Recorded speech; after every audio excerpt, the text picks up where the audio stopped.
evening, Bat Cavers. Hello, hello. That's where I'm at right now. Although I just curled my hair, it doesn't look too bad.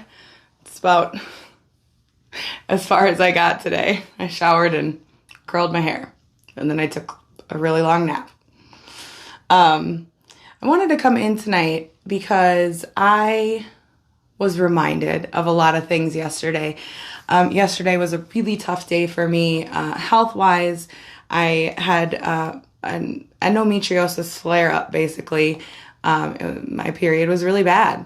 And what that looks like for me, basically, is when I start to start my cycle, sometimes it gets really bad. Like, I ride this wave of nausea, and then hey, Bethany, thanks for popping in tonight. And whoever else is here, say hello.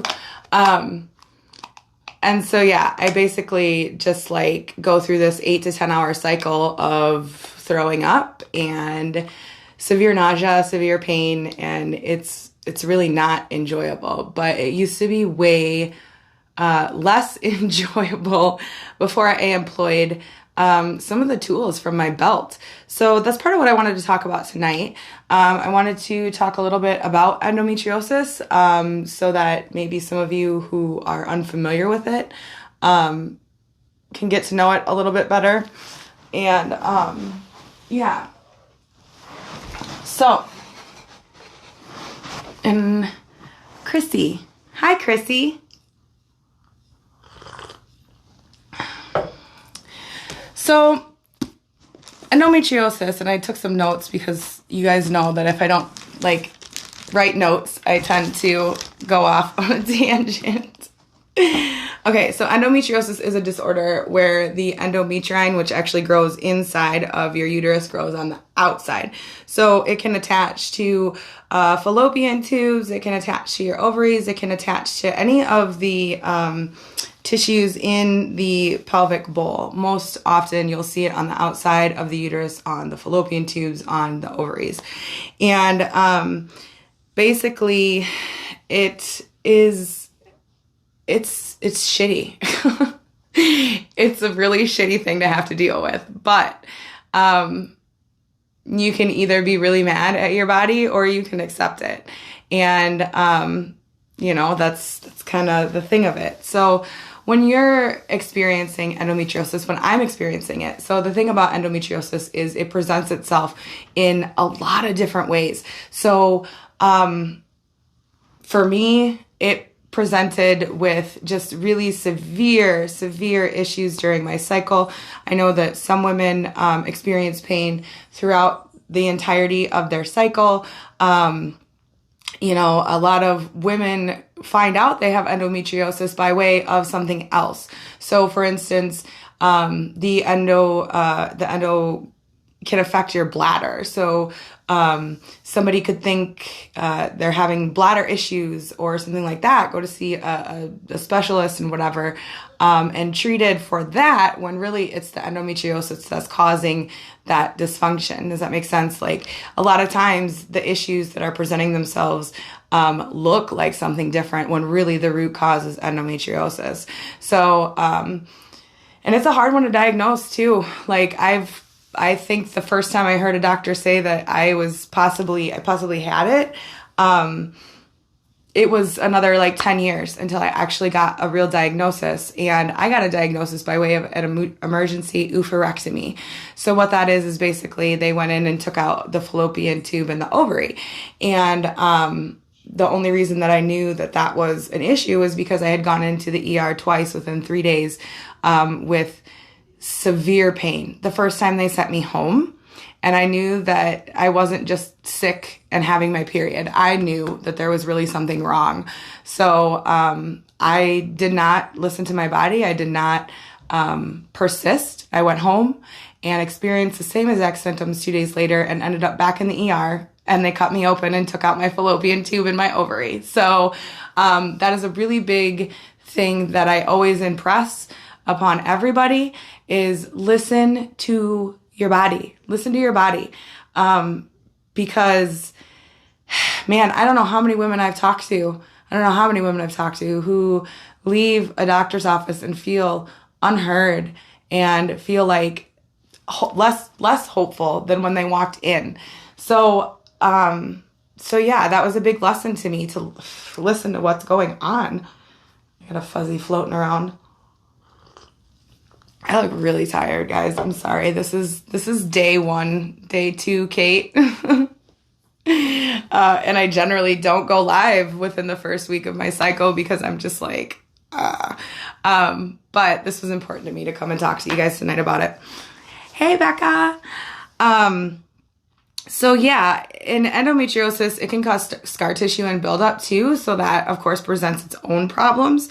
Like I said, there's a variety of symptoms. So it's really, it can be difficult to receive a diagnosis. It's also hard to live with. It can really, left untreated, left to its own devices, it can really, I don't know. I don't want to say it can ruin your life, but it can run your life. There's a lot of times where I felt so helpless. Like yesterday, I had to cancel a yoga class, and I had to skip out on the first night of a new training because I couldn't. Like I physically could not. I couldn't hardly sit up. I couldn't hardly talk. And of course, my brain was mush from having to work through all of that. So it's really frustrating. And it's especially frustrating too when you have endometriosis, where it's like, you know, you try and explain to people, but it's like you just don't necessarily feel like anybody understands. And so that's another reason why I talk about this, because I want those of you who feel like there's nobody understands. Like, I get it. It's okay. And it's okay to feel like, you know, it's running your life, but it doesn't have to. It does not have to run your life. I have found, this is why I wrote a book. I have found that through, you know, honoring what's going on and not committing to or subscribing to the narrative that my body is against me, and not subscribing to that narrative of like, oh my gosh, what's wrong with me? A victim mentality, basically. I started to track my cycle. First of all, because I wanted to know when D-Day was coming and when I needed to be prepared to, alert my employers as to, hey, I don't know what kind of cycle I'm going to have, so I might call in sick that day, just so you know. So that's why I started tracking. But as I started tracking, I found a lot of wisdom, and I found a lot of ways to be grateful for this womb space, this sacral chakra. And it doesn't matter if you actually have a womb. It doesn't matter if you're still bleeding or not. If you've reached crone phase, hell yes. Because I can't wait to get older. I can't wait to get to crone phase. I can't wait to get to that point. Like, guys, getting older is the best. Honestly, I think so. And I think that we need to adopt that conversation about how getting older really is fantastic. But I think that a lot of people fear getting older because they're not taking care of themselves and they don't know themselves. And they're like, oh, that's just my thoughts. But anyways, so like I said, my personal experience with periods and endometriosis, I have spent a lot of my life hating my body. I spent a lot of my life hating my cycle. I spent a lot of my life not honoring the sacredness of my nature as abundance. I spent a lot of my life giving this gift out in ways that I didn't need to do. I don't regret any of that, but I didn't need to do that, But now I know, right? Wisdom always comes after the lessons. But yeah, I really, through personal experience of wanting to understand what's going on with my body, wanting to understand the endometriosis, wanting to understand how I can manage it, because I hate taking pills. I hate the fact that, I don't like the pharmaceuticals. I believe that there are natural solutions for a lot of the things that we experience. And I also believe too, and I'm finding this more and more, this was a revelation again that I made yesterday, was that nutrition is such a huge component. Nourishing myself properly is a huge component, because in December, if you remember, I was going through a cleanse and I was resetting my system and nourishing it with whole foods. I don't really actually eat a whole lot of meat anymore. I've been able to kind of get rid of some caffeine. I still drink some coffee, but not like I did before. And some days are better than others, of course. But I realized that, through January, the pendulum swung back and I kind of started to get into some of those old habits again, and, the awareness and just kind of like making those adjustments and all the things that kind of go into making a lasting change were all solidified yesterday when I was going through this really nasty pain. I remember the last cycle right after I got done with the cleanse, I had my cycle and it was so easy and it felt so good, but it was because I was nourishing and taking care of my body. And this month around, I wasn't so diligent about it and I paid for it. And I truly believe that sometimes we have to experience those kind of things to make those connections and remember why we're nourishing properly. So, I can't say enough about what proper whole nourishment can do, not only for your cycle, but for your system. And even if you don't suffer from endometriosis, even if you do just experience bad periods, or if you don't at all, you will find, if you clean up your eating, that your health improves and in ways that you wouldn't even expect. And next month, I'm really excited to talk about this a little bit more in depth, because next month's theme is body. And I got all kinds of things to say about that. So tracking, honoring, and receiving your cycle is really, really important. And I think we're not taught any of this. We're taught what happens, like you're bleeding and then the cycle of the egg and how the egg gets fertilized and all, like literally the bare minimum basics that you need to know. But fully receiving your cycle and honoring it can be a really transformational practice in experiencing better periods or experiencing a better cycle. Like I said, even if you're not bleeding, your body is following a cycle. The lunar cycle is like 28.9 days, or our cycle is like 28. The lunar cycle and our menstrual cycle is like literally about the same days. So even if you're not bleeding, you can follow the moon and you can tap into those different energies within your weeks. And, that changes over time too. I've noticed that over 2 years of tracking and learning. I've found now that in week 4, my cycle can point to some answers of some unfinished business. So week 4 can tend to be that week where you're experiencing like the hormone drops. And so you're experiencing some emotions. And we're not using the word PMS. But that can actually point to things that are unfinished, right? So in your week 4, you're feeling irritated. Like this past week, I was really irritated. I was feeling very unsupported. And I needed to verbalize that. I needed to tell my family, hey, I'm feeling unsupported. I need more help. And I needed to communicate that in a loving way, right? So instead of being like, I'm in week 4, I'm on my period, and I'm really, like, it's not an excuse, okay? Like, none of this is an excuse to just act the way that you want to act. It's a way to understand, hi, Katie. It's a way to understand what's going on so that you can deal with it, shift it, face it, whatever you have to do so that you can keep moving forward and keep growing. And you can use that wisdom in your cycle to do that. So I guess that's another point that I really am impressed upon. I haven't talked periods or anything like that in here for a while. And now that I'm getting going, I'm getting like jazzed up about it, even though I'm like day 2, not really getting jazzed about much, but clearly. So yeah, listening to that, or like, for instance, like in week 1, like today, I really was like tired and I was really trying to focus and like get some things done that I didn't get done yesterday. And I was able to attend to the things that needed to be attended to. But I also knew that like I wasn't going to force anything and I was going to be gentle with myself.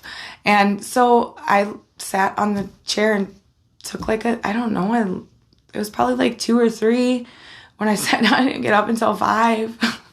So, I took that time for myself today and I didn't feel guilty about it. And that's what I mean by tracking, honoring, and receiving. So as you're tracking, you're going to be aware of where you're at and you're going to be able to understand, maybe what's coming forth. And then you're going to be able to honor it. And then you're going to be able to receive the wisdom and the messages that are available for you when you take a moment to just honor and listen. Yeah. So,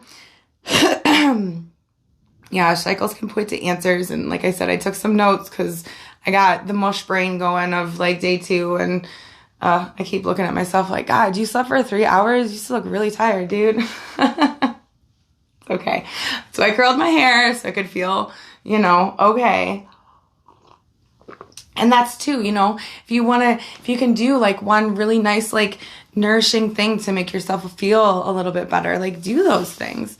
But yeah, there's a lot of the stuff that I'm kind of like touching on tonight. I'm thinking about my book. Like there's so much of this in the book. So if you're really serious about tapping into this womb wisdom and finding out more about yourself and whatnot, I would highly recommend checking that out. And I actually just added the downloadable PDF version on my website, so you can get it for $5.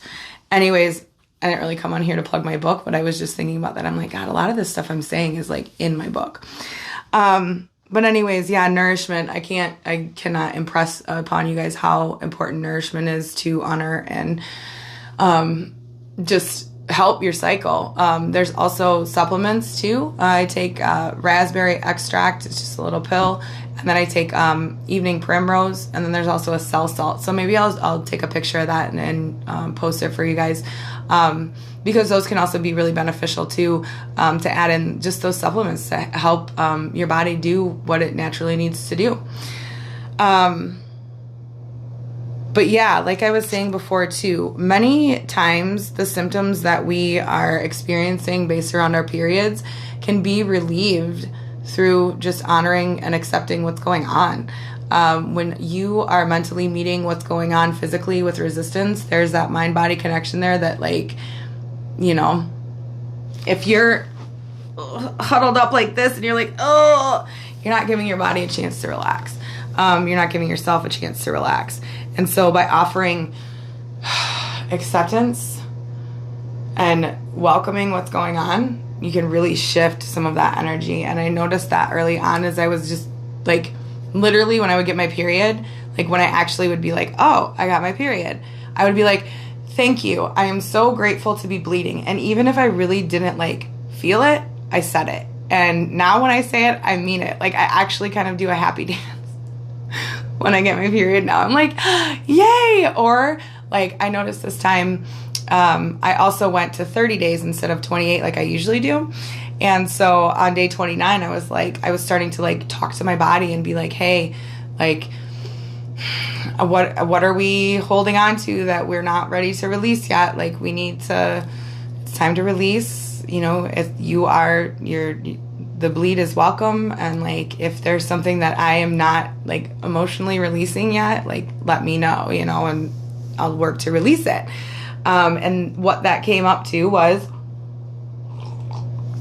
releasing some more attachments around food, and recognizing the attachment to the nourishment and how my cycle goes, and also just I was working through a lot of resistance, and I was working through a lot of ego stuff this month as I was moving through the last portions of my Hoop Yogini training. I was basically just avoiding it, and because I was scared and I didn't feel like I was ready and I didn't feel good enough. And, that's still stuff that I have to work through. And I was not willing to release that attachment to that ego telling me, like, trying to keep me safe. And so I had to release that too. And I just had to, trust, basically. So I was able to gather in between my breathing sessions and my throwing up. I was able to actually receive that wisdom as well. So yeah, there's a lot of power in that. So let's talk a little bit. Oh, and by the way, guys, I just opened new books. When I woke up, there was an Amazon package. Mantras in Motion. Doesn't this look like a beautiful book? This is for the next portion of my Hoop Yogini training. Yes, I'm not done yet. I'm so excited. So this is I'm actually really excited about this. Mantras in Motion. So this is using your mantras as you're moving, and super excited about that. And another anatomy coloring book, you guys. I am not a doctor. I am not a nurse. I am not somebody who is very good with this. I have a whole nother anatomy coloring book. It's this freaking thick that I've had to work through. And so now I get to work through another one. But this one looks pretty legit. It actually shows the yoga poses and stuff like that. So I'm excited about that. But this book looks straight up I'm excited about this. Key poses of yoga and oh my God, look at that. I get excited about that. I love learning about how the body is connected and how all the systems work together and how everything's connected. And I think it's so fascinating. What a miracle our fucking bodies are. They're just a miracle. It's insane. And a lot of this anatomy work has also helped me to accept more of me and my body, and what a miracle. Our bodies are such miracles, and especially as women, the fact that we carry, we have the ability to birth and create life. And when I say birth and create life, I don't mean just babies. We can birth and create from our wombs, guys. It's straight up it's pussy power. Yeah, I just said that. I sure did. Because I'm really that's another vein that I'm so fascinated in, is just this pleasure center. We are meant to be creatures receiving pleasure, and we block ourselves from that so often. When's the last time you self-pleasured? When's the last time you self-pleasured? I think, I don't know, maybe last week for me. But those are the kind of things that I love to get fired up about, because those are the kind of things that unlock our magic. And those are the things that we've been told are dirty and nasty, because if we all walked around with our magic full on, can you imagine what kind of world we'd be living in right now? Sure as fuck wouldn't look like it does outside right now. I'll tell you that. It would look amazing. Way better. So yeah, here's your invitation before we get into some poses.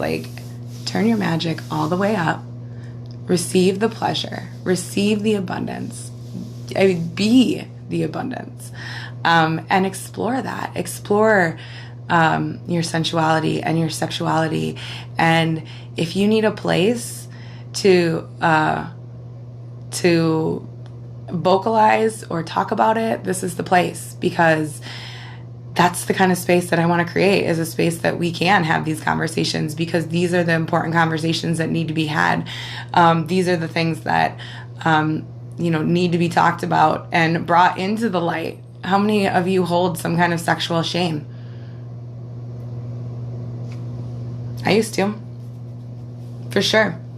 I think as women, we're all kind of programmed in to that. That's part of the conditioning in the patriarchy. So I'm not going to go too hardcore feminist on you or anything like that. Don't worry.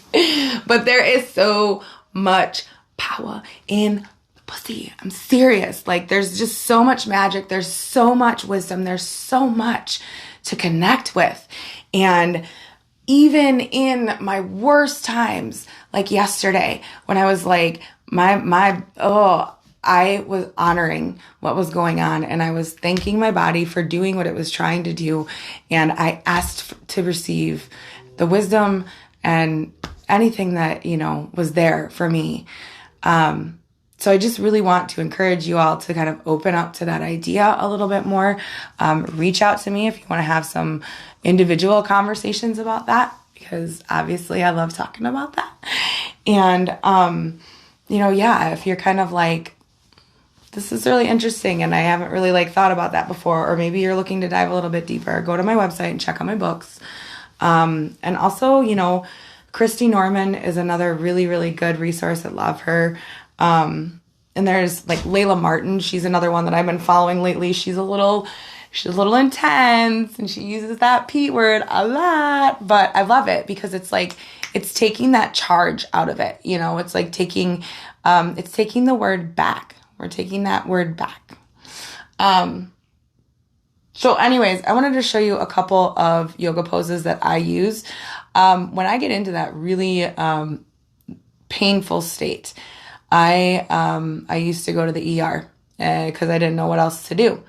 And I'd be there for, 4 or 5 hours, and they'd run me through all the tests and then shoot me with some anti-nausea medication, and then they'd have to come back and give me another dose because the anti-nausea medication doesn't fucking work for me for some reason. It sucks.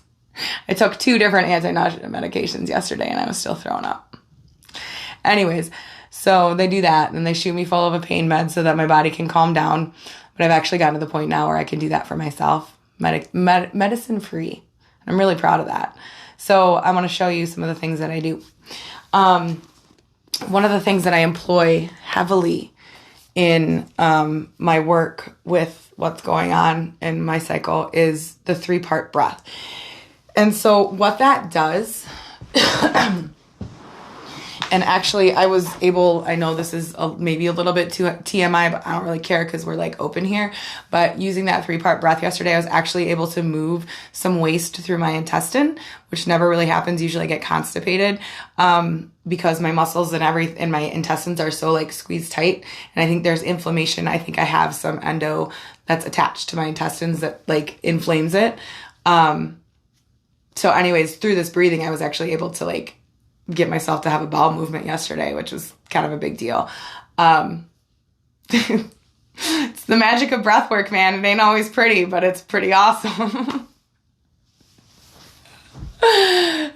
Nothing is out of reach, okay, when we're talking in the back cave. Okay, I'm going to scoot you back just a scoosh. Okay, so this 3-part breath that I'm talking about is really when I'm using this breathing, and you can lay down to do this too, just so you can get the feel of it. But when I breathe into my belly and I'm laying down, I really imagine that breath pushing down, pushing everything down. And then as I exhale, everything kind of goes back up. Because there's a natural movement within your intestines and your pelvic bowl. They're meant to kind of shift and move around a little bit. And so when you're breathing and using that 3-part breath and you're kind of oh, I don't know if I can do this like that. I'm using that 3-part breath. I'm going to lay down.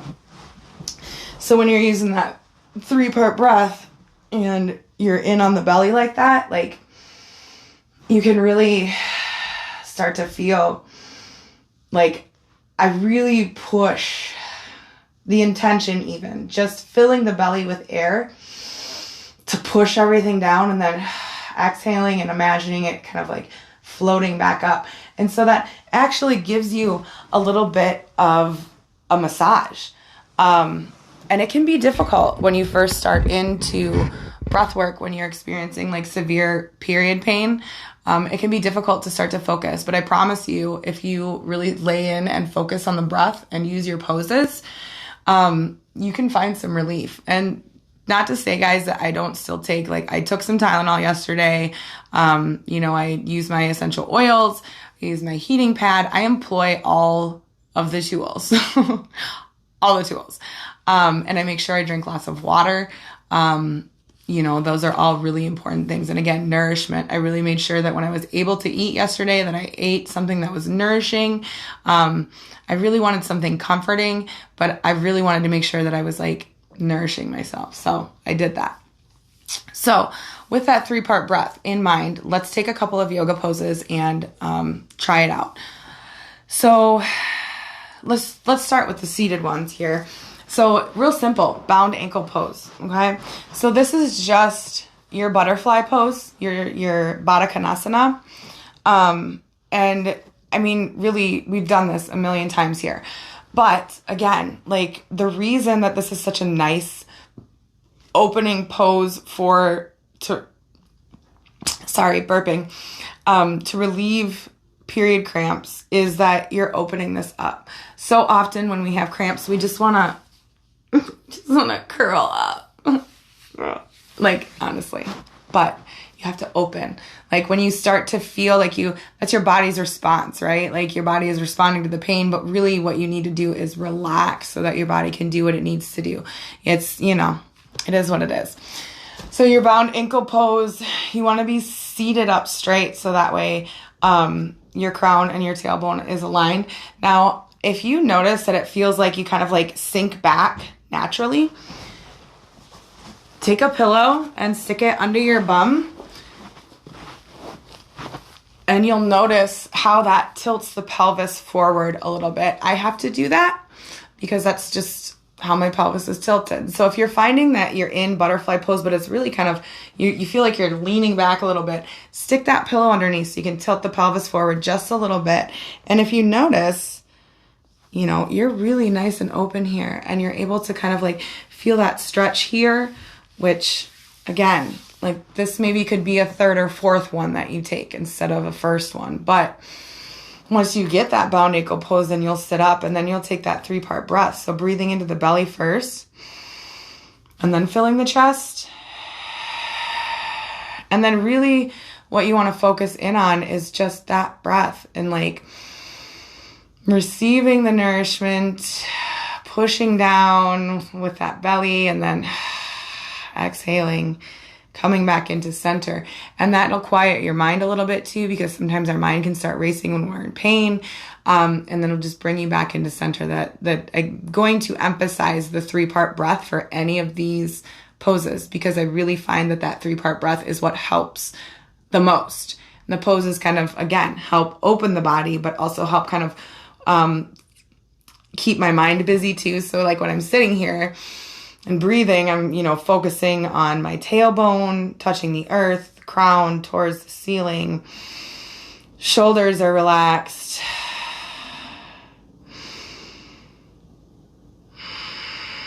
Just breathing. And this is also a good time maybe to put on some lovely soft music, any kind of music that really makes you feel warm and comforted. So that's your bound ankle pose. And then again, forward fold. That's another really, really simple one where you can just keep the pillow underneath because that might be helpful.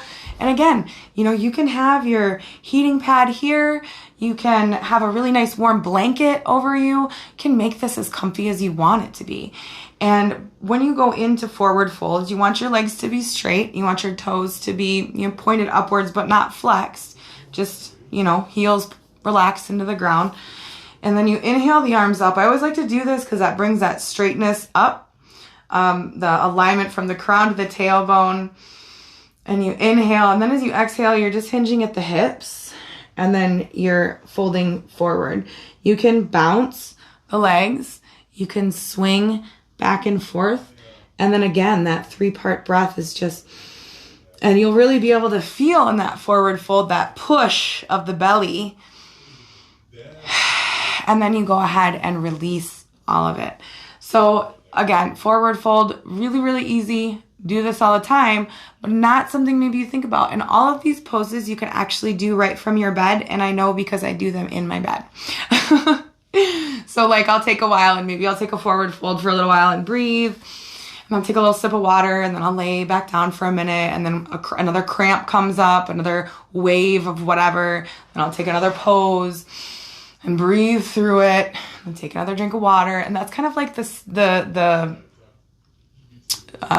don't want to say cycle, but that's kind of the pattern that I've started to use to help move myself through this without the help of the ER or any huge nasty pain pills. So forward fold. What else oh yeah, cat cow. Okay. So cat cow is another one, that we do all the time. It's just that tabletop position. And then it's dropping the navel and drawing the crown of the tailbone towards each other and then pushing on the back. So again, this is like, you know, a really great pose anyways. I love this one. This one might be a little bit difficult for the 3-part breath. So really, if you're inhaling to cow, and then exhaling to cat, this can be really cleansing and nourishing as you inhale out or in through the nose and out through the mouth.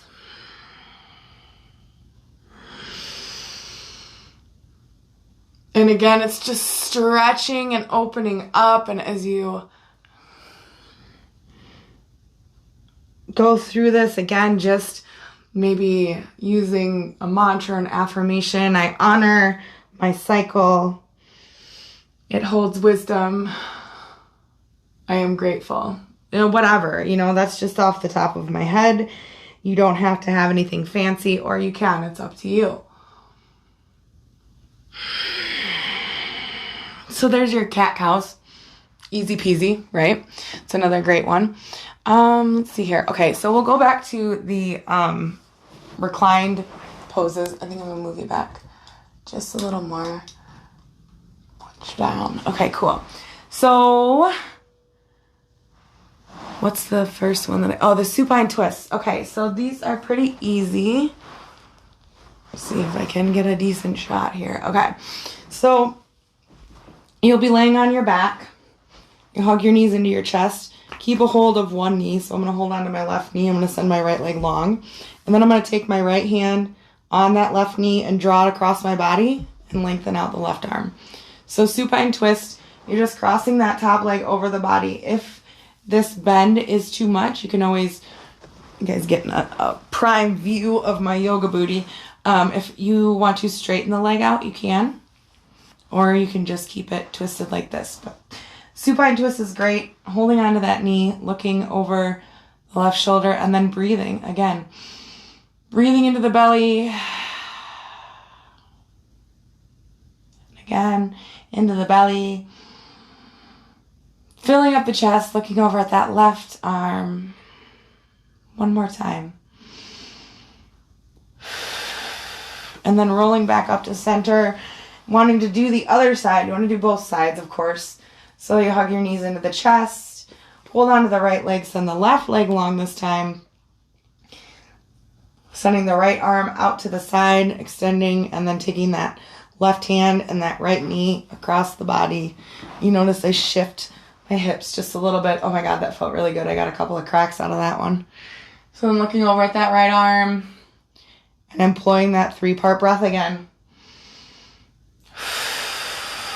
Ooh, I can feel this one right in the hip. That feels so nourishing. Welcoming the stretch. Feeling like I want to straighten this leg out right now.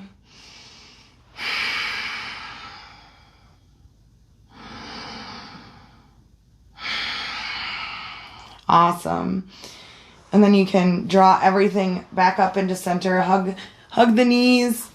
I have Supta Baddha Konasana. So that's our bound ankle pose recline. So you draw the soles of the feet together, but then rest them on the mat. Okay? Just like that. You let the knees fall open and you let the arms fall open. I find that this pose is probably my number one pose that I go to when I am really experiencing some pain. because I am fully relaxed and open.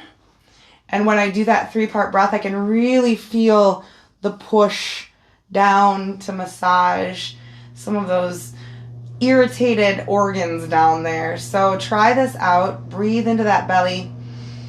Really feel the push, and then feel everything kind of shift back up.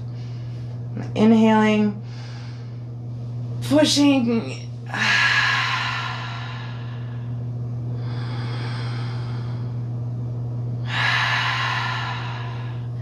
And you just lay here and breathe as long as you want. As long as it takes to just relax. And other suggestions for being in those poses is to visualize the body actually relaxing on each exhale, welcoming the energy of relaxation. While maybe even, okay, I'm inhaling, I'm nourishing and honoring you cycle, exhaling out any tension. So you can really use your own intuition and use your own wise guide to infuse those poses, the practice of honoring your cycle and your period pain with whatever feels good to you. And it's nothing that feels good to you is wrong. So whatever you do that feels good is okay, as long as it's not harming yourself or harming others. Ashima.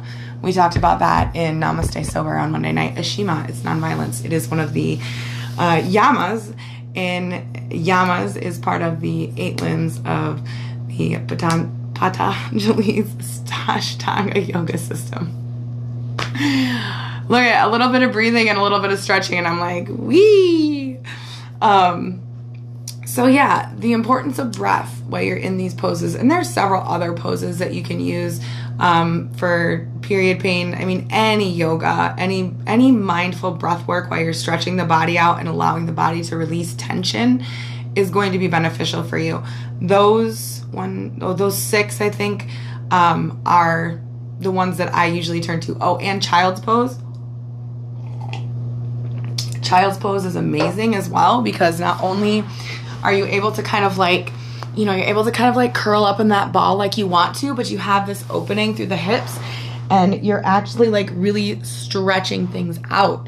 So instead of curling up into a ball, maybe trying child's pose would be a good place to start. And so when you're in child's pose, if you can't take your legs really super wide, that's okay. Start here and then continue to open them up as your body relaxes. Give your body a chance to relax with the first couple of breaths, and then notice how you can relax into your body then after you've taken a couple of breaths and allowed some relaxation in. It's all about giving your body permission to relax. It's all about giving your body permission to do what it needs to do. So yeah, that I really was like, this is going to take a half an hour. I'm just going to hop in and chit chat. But of course I get talking about things that I'm passionate about and that I love, and here we are. Anyways, so I wanted to end tonight with some sacral chakra affirmations, and maybe a little bit of a visualization to connect with Mama Gaia, with the earth womb, and maybe receive a little bit of nourishment that way. And then yeah, so let's play a fun game. Radiance Sutras.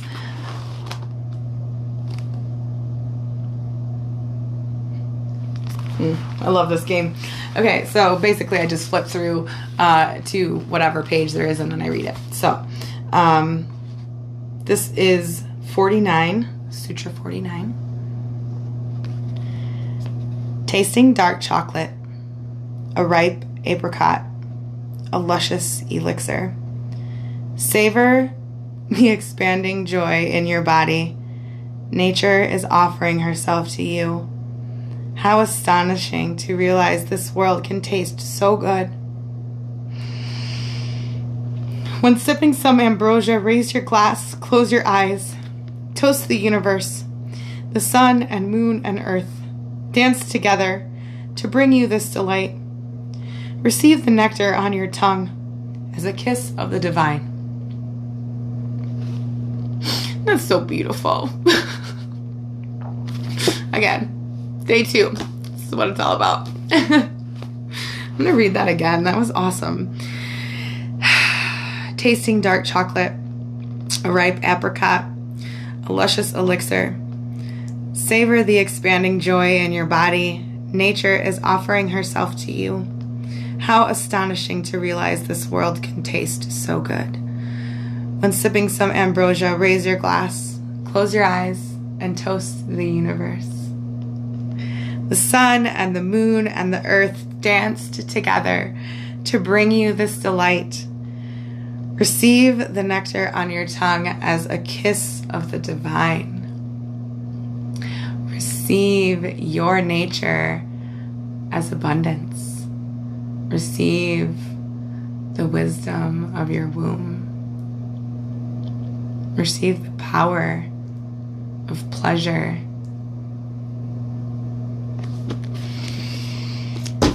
Boom.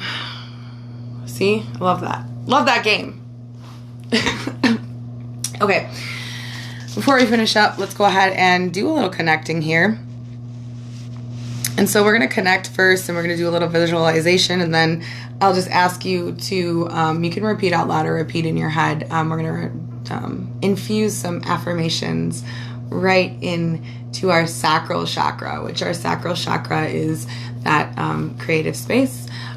We all have that space, regardless of whether we have a actual womb, no womb, whatever. We all have a sacral chakra. We all have that energy center. But as a woman, you get to claim a little bit of extra magic with that. So take your time to get into an easy seated pose. Hands, of course, on the womb, or you can have one hand on the heart, one hand on your sacral chakra. Readjusting your seat so you're sitting up nice and straight. First, taking a couple of deep breaths to connect with the earth. Feeling the support, the points of which your body is rooted and seated on the earth.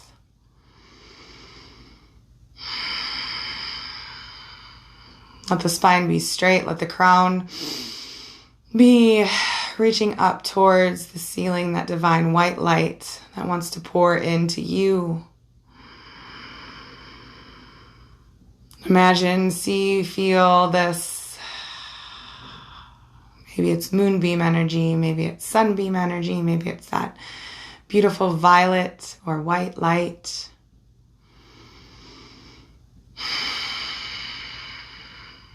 Receive that in through the crown as you inhale. Let it permeate through your being and exhale down into the earth. You are that channel between heaven and earth, a bridge. Connect into that frequency as you breathe in that light from the crown, sending it all the way down through your being.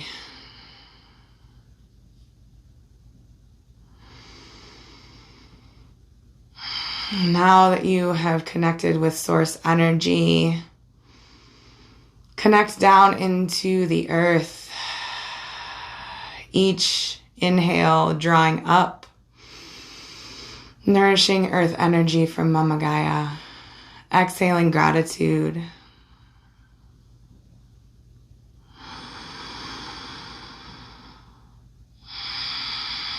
As you exhale, maybe sending out roots with that gratitude, rooting into the earth,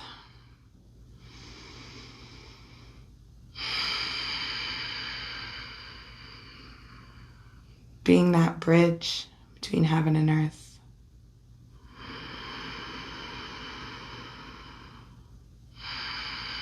Now that you have connected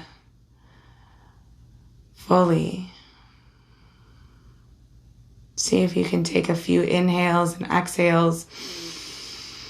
Drop into that womb space, that sacral chakra. Maybe you see orange, maybe you see red, maybe you see pink. Imagine this space vibrant and glowing, full of joy, abundant. Whatever imagery takes shape in your head of what your womb space is. Your beautiful sacral chakra energy. Just feel it. Allow. Now, as you're cultivating that energy, see if you can send a cord out from your sacral chakra down into the earth. Maybe this cord looks like a vine. Maybe it looks like an umbilical cord. Maybe it looks like a string. Whatever it looks like to you, see, feel, imagine as you inhale and exhale, sending this cord down into the earth, through all of the layers, beautifully weaving down deeper and deeper into the earth with each inhale and exhale, until you reach the core, the womb of Mama Gaia. Connect into this, and as you connect, feel that pure love, that pure nourishment, inhaling, receiving renewal, nourishment from Mama Gaia, from her womb. From the womb of creation. Notice what you notice by way of breath as you connect. Maybe you feel like you've landed at home, safe, comfort feeling, being in the arms of a mother. Maybe it feels like darkness, floating in those primordial waters, weightless, nourished, fully protected and safe.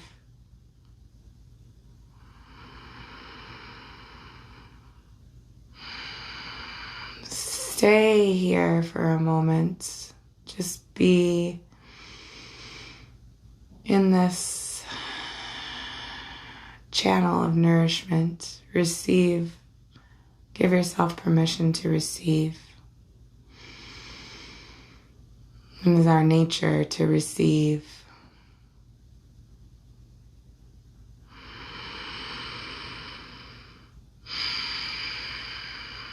As you are connected, receiving this nourishment, know this.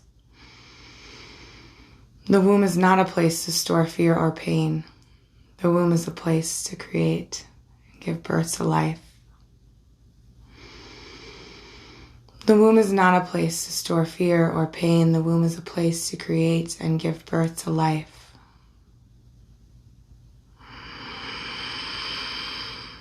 The womb is not a place to store fear or pain. The womb is a place to create and give birth to life.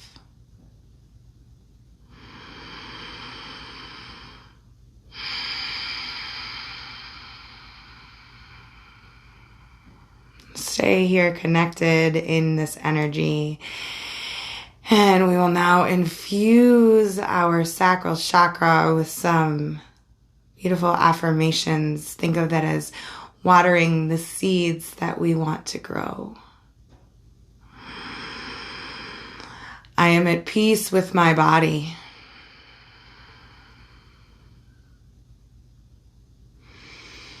I choose to feel joy every day.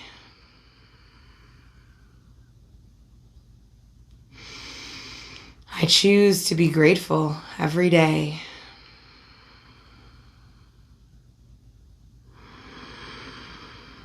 I am a creative being.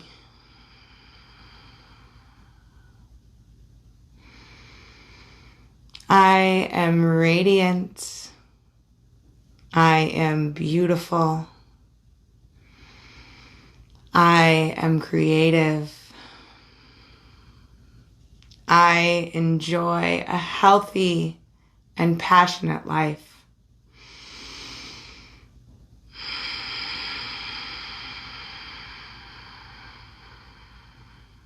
Stay here and breathe for a few moments, letting this integrate as I play you a little bit of tongue drum breathing, just staying in this energy, letting it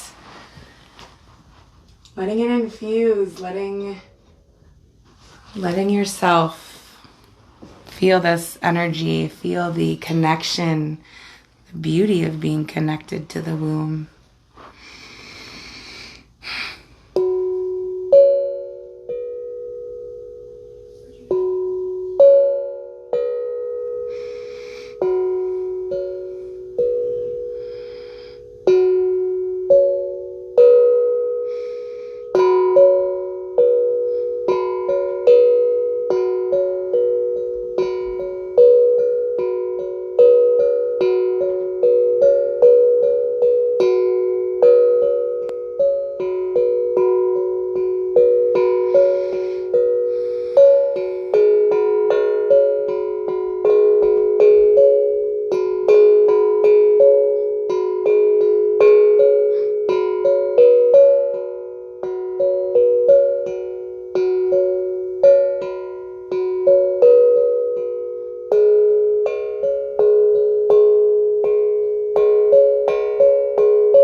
Breathe in, make a couple of movements, come back.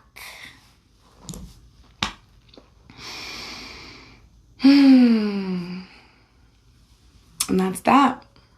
Thank you for being here with me tonight. Thank you for making some time for yourself to drop into your juicy, beautiful sacral chakra. And yes, please, if anybody feels called to have a deeper conversation about any of this stuff that we cover tonight, reach out. I am working on a womb healing workshop for this year, and I'm really, really excited about it. And I'm also really excited too about this. This is the tongue drum that my husband got me for Christmas. And so I'm glad that I felt called to play for you tonight. I hope that the microphone was able to pick that up okay.